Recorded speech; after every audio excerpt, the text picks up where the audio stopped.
ഇന്ന് നമ്മൾ വർക്ക് ചെയ്യാൻ പോകുന്നത് യാൻമർ എഞ്ചിൻ്റെ, അതായത് നമ്മളുടെ ഓക്സിലറി എഞ്ചിനാണ് ഇവിടുത്തെ യാൻമർ എഞ്ചിൻ. ഈ ഒരു യാൻമർ എഞ്ചിൻ്റെ സെൻട്രിഫ്യൂഗൽ ഫിൽറ്റർ ആണ്, അല്ലെങ്കിൽ ലൂബോയിൽ ബൈപ്പാസ് ഫിൽറ്റർ എന്ന് പറയും. ഈ വീഡിയോയും മറൈൻ എഞ്ചിനീയറിംഗ് സ്റ്റുഡൻസിന് വേണ്ടി ചെയ്യുന്നതാണ്. അപ്പോൾ നിങ്ങൾക്കിത് കാണാൻ താല്പര്യമില്ലെങ്കിൽ സ്കിപ്പ് ചെയ്ത് പോവാം. അപ്പോൾ ഫസ്റ്റായിട്ട് നമ്മൾ ആ ഒരു റോട്ടറിൻ്റെ കവർ തുറന്നു. അതിനുശേഷം നമുക്ക് ഈ റോട്ടർ കാണാൻ സാധിക്കും. അവിടെ ഒരു സേഫ്റ്റി റിംഗ് ഉണ്ട്. അത് നമ്മൾ അലൻ കീ ഉപയോഗിച്ചിട്ട് നമ്മൾ പതുക്കെ തുറക്കുകയാണ് ചെയ്യുന്നത്. ഈ അലൻ കീ ഉപയോഗിച്ചിട്ട് നമുക്ക് ഈ ഒരു സേഫ്റ്റി റിംഗ് തുറന്നു കഴിഞ്ഞാൽ നമ്മളുടെ റോട്ടർ നമുക്ക് വെളിയിലെടുക്കാൻ സാധിക്കും. ഈ ഒരു റോട്ടർ വെളിയിലെടുത്താണ് നിങ്ങളിപ്പോൾ കാണുന്നത്. മൊത്തമായിട്ട് റോട്ടർ വെളിയിലെടുത്തിട്ടുണ്ട്.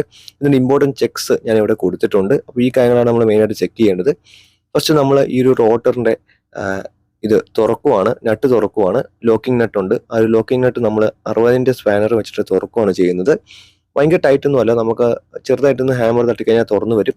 ഈ ഒരു ഫിൽറ്റർ ചെയ്തിട്ട് ഒരുപാട് നാളായി. ശരിക്കും 200 മണിക്കൂറിലാണ് ഈ ഒരു ഫിൽറ്റർ തുറന്ന് ക്ലീൻ ആക്കേണ്ടത്.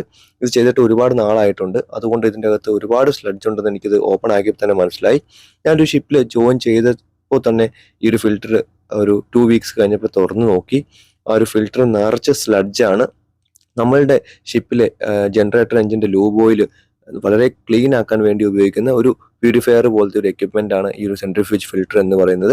നിങ്ങൾ അതിൻ്റെ അടുത്ത് കണ്ടു ആ സ്ലഡ്ജൊക്കെ നമ്മൾ റിമൂവ് ആക്കി, അതെല്ലാം ക്ലീൻ ആക്കി, ഡീസൽ ഉപയോഗിച്ച് നമ്മൾ അതൊക്കെ ക്ലീൻ ആക്കി. അതിനുശേഷം ഇവിടെ നിങ്ങൾക്ക് 4 നോസിൽ ഹോൾസ് കാണാം, ചെറിയ ഹോളുകൾ കാണാം. ആ ഒരു നോസിൽസ് വളരെ ക്ലീൻ ആണോ എന്ന് നോക്കണം. അതിൻ്റെ ഹോൾസ് വളരെ ക്ലിയർ ആയിരിക്കണം. അതൊക്കെ ഒന്ന് എയർ അടിച്ച് നോക്കുക. പിന്നെ നമുക്ക് സീലിങ്ങിന് വേണ്ടിയുള്ള ഓറിംഗ് ഉണ്ട്. ഈ ഒരു ഓറിങ്ങിൻ്റെ കണ്ടീഷൻ ചെക്ക് ചെയ്യുക. ഈ ഒരു ഓറിങ് നല്ലതല്ല എന്നുണ്ടെങ്കിൽ ആ ഒരു ഓറിങ് മാറ്റുക, പുതിയ ഓറിങ് ഇടുക. അതുപോലെ തന്നെ പിന്നെ നമുക്ക് അതിൻ്റെ ബോഡി ബാക്കിയുള്ള കാര്യങ്ങളൊക്കെ ക്ലിയർ ആക്കുക. പിന്നെ നിങ്ങൾക്കിവിടെ പേപ്പർ കാണാം. ചാർട്ട് പേപ്പറാണ് ഞാനിവിടെ ഉപയോഗിച്ചത്. നമുക്ക് അതിൻ്റെ ഒറിജിനൽ പേപ്പറും കമ്പനിയിൽ നിന്ന് കിട്ടാറുണ്ട്. പക്ഷേ ഇവിടെ ആ ഒരു പേപ്പർ ഇല്ലാത്തത് കൊണ്ട് ഞാൻ ചാർട്ട് പേപ്പർ കട്ട് ചെയ്താണ് ഇട്ടിരിക്കുന്നത്.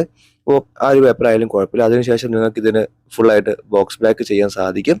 അത് തിരിച്ച് നമുക്ക് അടയ്ക്കുക. അതിനുശേഷം ആ ഒരു നട്ട് വളരെ കൃത്യമായിട്ട് ടൈറ്റ് ചെയ്യുക. ടൈറ്റ് ചെയ്യുമ്പോൾ ശ്രദ്ധിക്കേണ്ട കാര്യം എന്ന് പറയുന്നത്, നമ്മൾക്ക് നോർമലി ഇതിൻ്റെ അകത്ത് ഒരു മാർക്കിംഗ് ഉണ്ടാവും. ഇതിൻ്റെ റോട്ടർ കവറിൻ്റെ അവിടെയായിട്ടും ഇതുമായിട്ടൊരു മാർക്കിംഗ് ഉണ്ടാവും. ആ ഒരു മാർക്കിംഗ് കറക്റ്റായിട്ട് അലൈൻ ആയിരിക്കണം. ഈ ഒരു മാർക്കിംഗ് കൊടുത്തിരിക്കുന്നത് അതിൻ്റെ ഡൈനാമിക് ബാലൻസിങ്ങിന് വേണ്ടി കൊടുത്തിരിക്കുന്ന മാർക്കിംഗ് ആണ്. അതിനുശേഷം നമുക്ക് ഈ ഒരു സാധനം തിരിച്ച് ഫിറ്റ് ചെയ്യാം. അതിനുശേഷം നമുക്കത് ട്രൈ ഔട്ട് ചെയ്യാം. അതിൻ്റെ റോട്ടർ കവറൊക്കെ ഇട്ടിട്ട് നമുക്ക് ട്രൈ ഔട്ട് ചെയ്യാം. ഇന്നത്തെ വീഡിയോ ഇഷ്ടമായെങ്കിൽ ചാനൽ ഫോളോ ചെയ്യാൻ മറക്കരുത്. പുതിയൊരു വീഡിയോയുമായിട്ട് നമുക്ക് വീണ്ടും കാണാം. അതുവരേക്കും ബൈ ബൈ, ടേക്ക് കെയർ.